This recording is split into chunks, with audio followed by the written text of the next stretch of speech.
Oh, wow, it's been way too long, man. I was having a bunch of things and I got sick.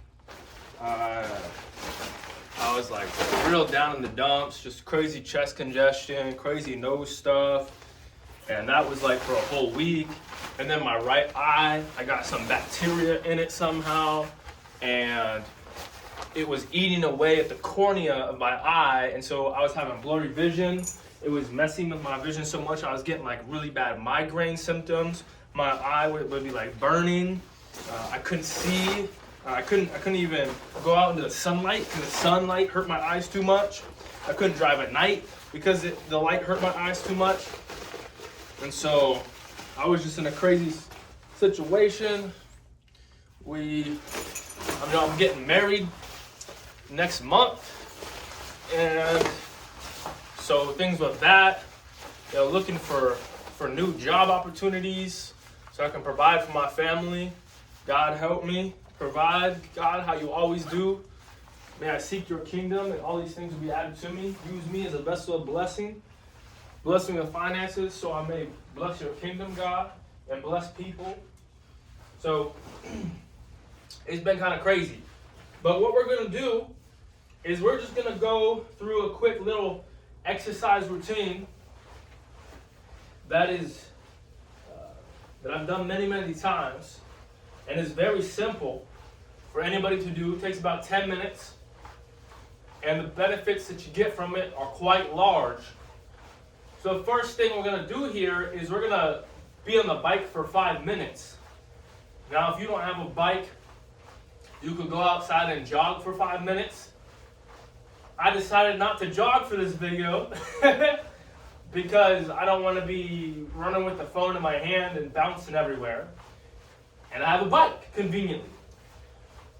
So cycling on the bike, you can have it on a low setting. You don't want bikes, they have a knob down here.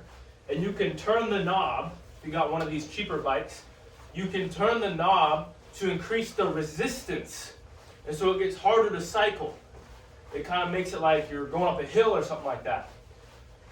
I do not recommend that for people who are new to cycling or when you're warming up. The issue with doing that is it puts a lot of pressure on your knees. And if you're a beginner, that's going to cause you some knee problems. And if you're warming up, it's also going to cause some knee problems because your knees aren't quite lubricated to the point where you should be putting that much pressure on them. It's just better to turn the knob all the way to loose as it can go. And then just sit here and just move. Because the point here is that you're moving, you're starting some blood flow. You can turn the knob a little bit, just a little bit, but it should not be hard at all. It should be like, wow, you can go fast and it's nice and loose. Now, the bike is a fantastic piece of equipment. It can be used for great cardio. It can get your blood moving, the sweat going, heart pumping. It's fantastic. If it's raining outside, obviously you can use the bike to get your cardio in. It's comfortable, it's good. Now, the bike actually, going on the easy setting like this, where it's really, there's not much resistance at all, it actually healed my knee. So when I was thinking my bike trip, about almost 2 years ago now, I was cycling a lot. Up hills, down hills, up and down, up and down, up and down. I would cycle for like 7-8 hours a day. It was my bike trip that I was taking from Washington State down to California. Now, the issue is that I started my bike trip with no training whatsoever. Before that, I had not biked more than maybe maximum of 10 miles in one day. And that's just on a regular bike. My bike was loaded down heavy. There was like an extra 50 pounds, about 40 to 50 pounds on my bike. It was very heavy. And I was not used to cycling at all. I'd never cycled on the bike with that much weight. And so I'm going up and down, up and down hills. At some points, these hills just keep going and going and going. So I'm just like, slogging up these hills, that's putting a bunch of pressure on my knees, which at that time were not at all used to going up those hills. And so, do that for, about a week, and that's gonna damage my knees. And it did. It damaged my knees. And so I was at a place where I was like, okay, where I was going the next day, I was gonna have to go on like a 3-day trip through some mountains and go over an overpass and whatnot. The issue was though is that I was like, man, my right knee was hurting me really bad. Like it was hard to go up hills. I would have to get off the bike and walk up hills because my knee was hurting so bad I couldn't even cycle. And I could cycle on the flat road, but not going up hills. And so basically, I took a train, went past the mountain, and then in the morning when I got off the train, I looked at the route that I was going to take, and it was all like slightly downhill. Like not like downhill where you're just like not pedaling, but downhill where you still have to pedal to move, but there's a slight gradient. So nothing uphill. I was like, you know what, I'm going to try it out, see what's going on with the knee. And that was the first day that I did 100 miles in one day on the bike. Before that, I was doing like 60, 80, But I did like 101 miles that day. And the very next day, and that day, my knee felt great. Okay, we're done with the 5 minutes of cycling just to warm up. That day, I did that 101 miles. Knee felt great. The very next day, I hop on the bike. My knee did not hurt at all. I was going up hills. I was going up and down hills. My knee did not hurt at all. And so all that additional blood flow was able to push all the hurt and the pain and all the things that were going on in my knee to push it out and to help give tons of blood flow to heal that area. And keep in mind, I'm not biking super fast. I'm just biking maybe like 11 miles per hour, 12 miles per hour on average. Because the bike's so heavy. So that healed my knee. So the bike is a fantastic thing that if you have any knee problems, you need to hop on the bike, put it on the least amount of resistance, hop in there for like 5, 10, 15, 20, 30 minutes a day, get blood flow through your knee with very low resistance, and that's going to help with the healing process. Now we're going to move on to the Immovable King program, which is my own program that I created. It uses yielding isometrics. We're going to do 3 movements only. This is the beginner part of the program. We're only doing 3 movements. We're going to be doing an overhead press, a bent over row, and a squat. But what we're going to do first is, our knees are pretty good, but we're going to do the bent over row first. And then we're going to do overhead press, and then we're going to do a squat. That's the order we're going to do it in, okay? So let me pull this up real quick. So bent over row first, then we're going to take a 10-second break, kind of to breathe, reset. Do the overhead press, then a break, and then a regular squat down to the halfway point. And we're going to do each of those for a minute, okay? And you're going to see how these are done. So I'm going to move right over here. And this is very simple. In duration, it's going to take 3 minutes and 20 seconds once we start. It's a very quick exercise that you can do. And it's going to, doing the yielding isometrics is going to increase your strength for doing normal movements.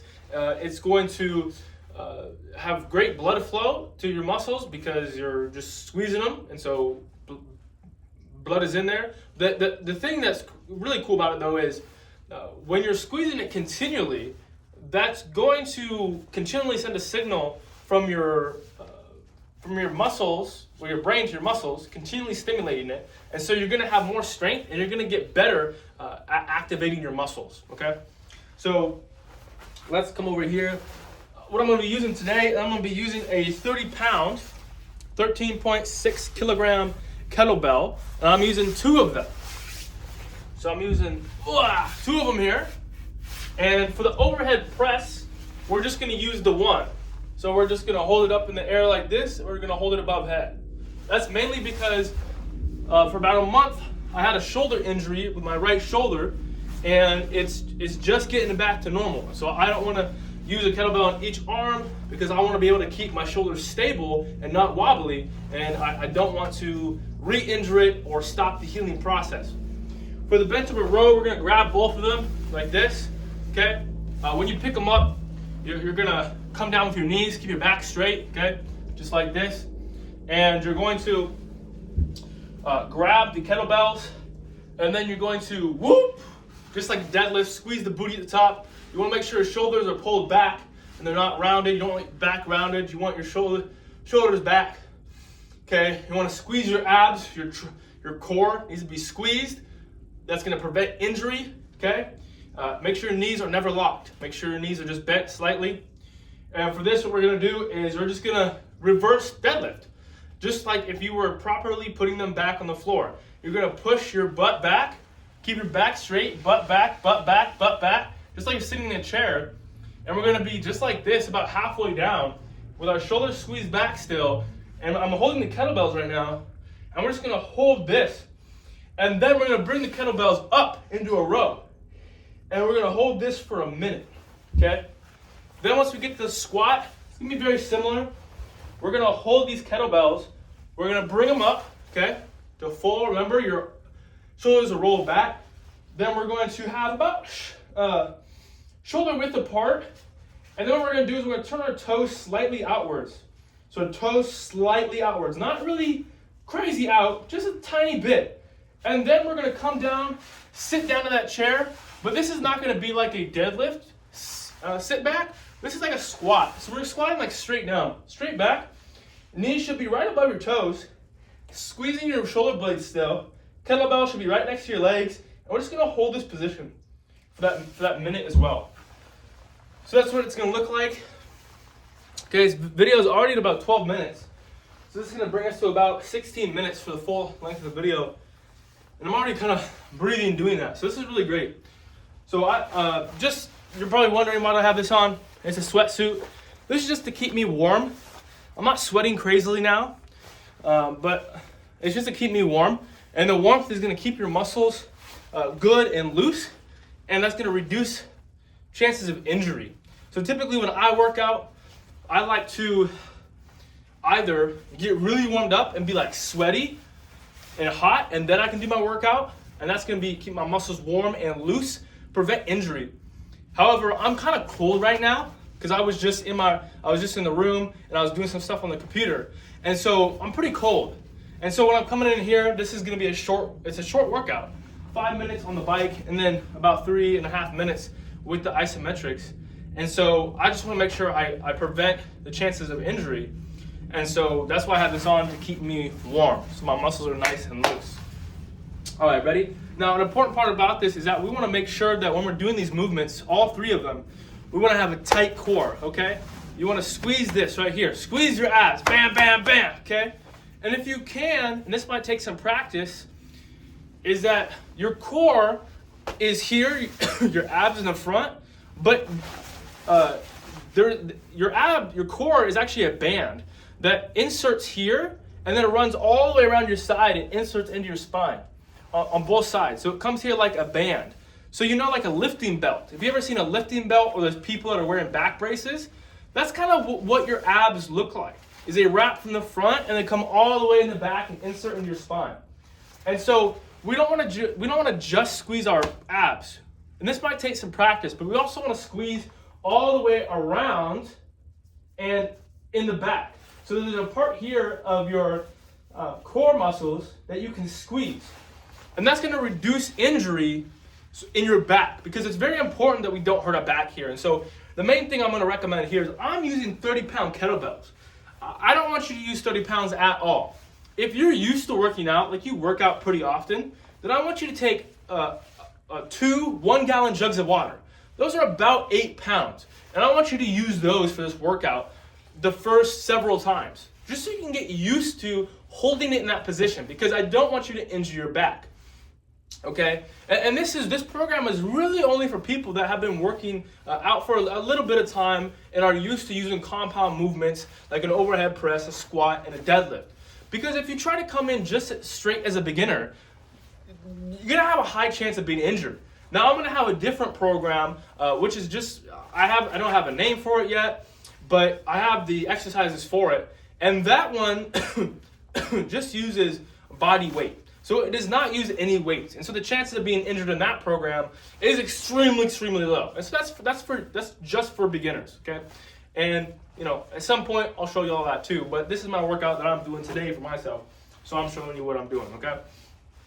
So we're gonna start this right now. We're gonna do the overhead press first.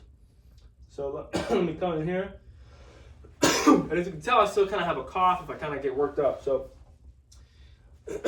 that's why this is pretty good, because I'm not going super crazy or out there. So overhead press, here we go, pick it up, get ready. There we go, okay. And I'm just gonna hold this up here. Now, something to keep in mind is I'm squeezing my abs, remember the front and in the back. And the weight, there you can see. The weight is held above the head. And my arms are not completely straight. Because when your arms are completely straight, or your legs are completely straight, then your joint is taking most of the pressure. And we don't want to put a bunch of pressure straight on the joint. And also you're not working your muscles that much. And so my elbows are slightly bent, not a lot, just very, very slight. My knees are not straight, they're slightly bent. My core is squeezed. My butt is even squeezed a little bit, because squeezing the butt is going to help stabilize the whole body, okay? And then I'm squeezing this kettlebell with my hands. That's also going to help stabilize. And I'm just holding it up here. It's not like, and it's held right above like my forehead. So it's not held back because we don't want to injure our shoulders. It's held a little bit in front of me, because that's going to be the best position for overhead press to keep everything safe. Okay, now we have a 10-second break. We're going to go to the next one, which we should have done bent over row for that first one, but I did overhead press instead. So now I'm doing the bent over row, and I'm not super bent over, as you'll notice, but I've got my elbows pulled back, pulled up. I'm slightly, my knees are slightly bent. I'm slightly leaned over. My glasses are gonna fall off there. I am squeezing my core. This one's pretty difficult. I'm squeezing my shoulder blades together, squeezing my trapezius and my latissimus dorsi, my lats, really squeezing, and it's getting hard here. I got 20 seconds left. This is quite difficult, but it's always difficult, no matter the weight. And my shoulders are pulled back, my feet are firmly planted, I'm squeezing everything.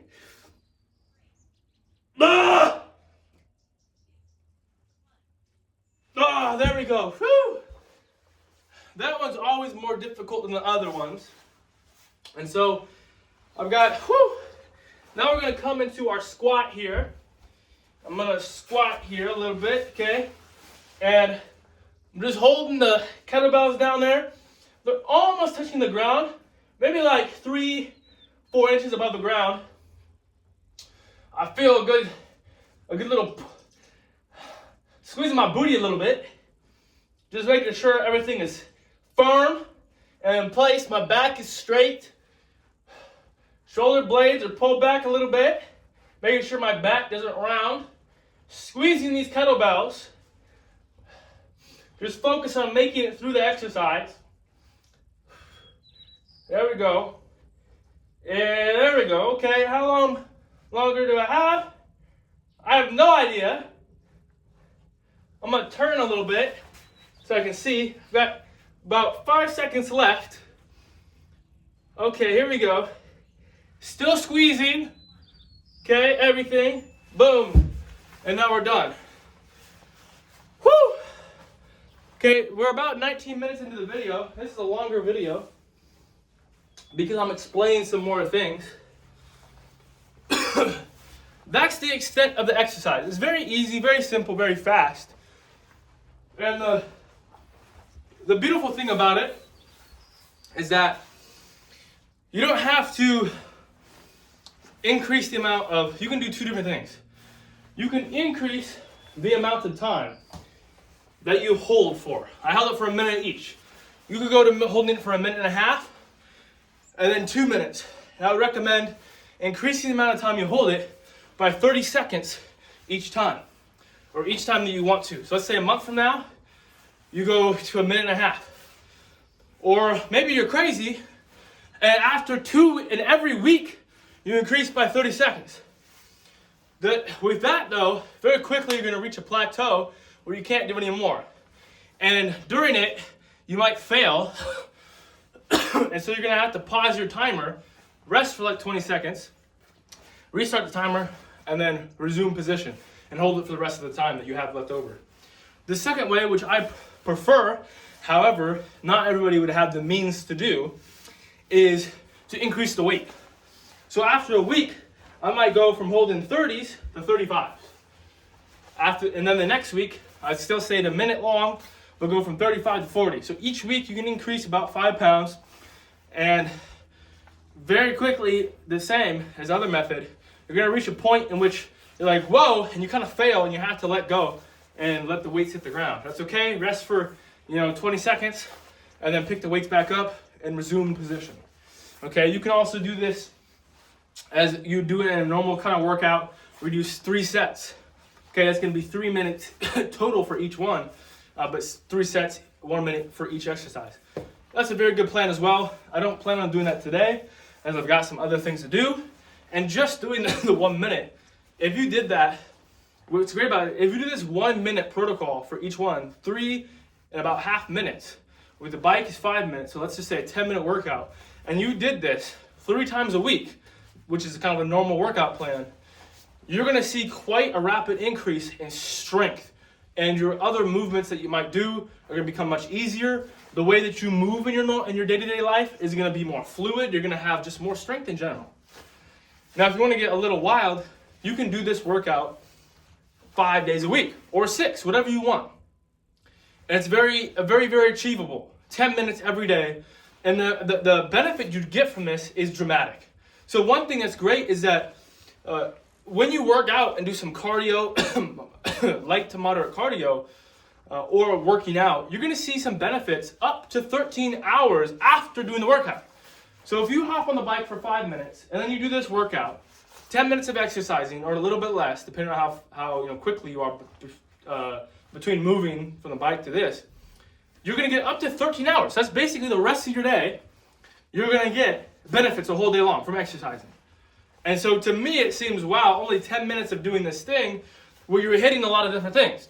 You're getting the bike, and you're getting cardio, and you're getting blood flow and movement of your leg joints.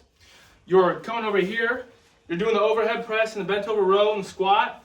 So you're getting blood flow, and you're using your muscles in your glutes, and your hamstrings, your quads, your calves, your whole posterior chain with your back muscles. You're getting, with the overhead press, you're getting your shoulder muscles, and you're getting some wrist muscles and arm muscles, and then you're getting your ab muscles, the front and the back.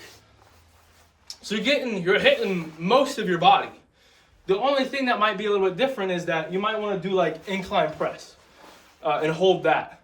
But not everybody has a bench, but most people could go to Walmart, buy 2 1-gallon jugs of water, about 8 pounds each, and do these exercises. So it's very achievable for most people, even if you don't have much money, because a gallon of water at the store costs like $1.50 or less, okay? So it's $3, and now you can work out with that for the rest of your life, okay? So, but what's great about it is you're not only hitting cardio, but you're also getting strength and muscular endurance. So you're getting all these things that are pulled into this, and so it's a good way to hit many different systems in the body, to be able to work out both cardio and muscle, to work all those in conjunction in a 10-minute workout. That's really, really great. That's really, really great. And so and then you'll be able to see the benefits for the rest of your day. Like, I feel really, really good right now. I feel very strong. I feel ready to go. And so this is a very good way to be able to achieve some decent level of fitness just at 10 minutes a day. That's very, very achievable. Now, there's many different ways that you could do a 10-minute like workout and get huge benefits, okay? I'm not going to talk about all those things now because, I could teach a class on working out, okay? I could teach a full quarter, I could teach a full semester on working out, and probably more than that. I could probably teach 2 semesters, 3 quarters worth of just working out, because there is so much to talk about with working out in the human body and how to do certain things and the benefits of certain things. And it's even more than that, because you could have classes for functional anatomy. You can have classes for force application for muscle, biomechanics. You could have things for the biology and chemistry, biochemistry of the body and how other things work out. You can have a whole class on like neurology because of the innervation of the nerves into the muscles. You can have you can get a whole degree, right? I mean, exercise science is a whole degree. So there's a bunch of things, and you can go off and get your bachelor's, master's, PhD, and these things. So there's tons to learn. There's tons to know. So I'm not going to talk about all those things right now. This is just a little snippet about what we can do. And I'm kind of jabbering on here. I just wanted to get back into shooting videos, being on YouTube, getting the workouts out there, and hopefully somebody benefits from this. And very shortly, I'm going to upload another video. We're going to be talking about the miracle morning. Look it up. There's a book, there's a documentary, there's a whole website and an app. Miracle Morning by Hal Elrod. Fantastic thing. I actually independently came up with something extremely similar to his savers. However, he has a whole system that he's really spent a lot of time working with, and he has a whole community, and so it's a very beautiful thing. So check it out, Miracle Morning. I'm going to be uploading some videos about that and how it can really change your life, okay? Peace be with you, and may you be blessed.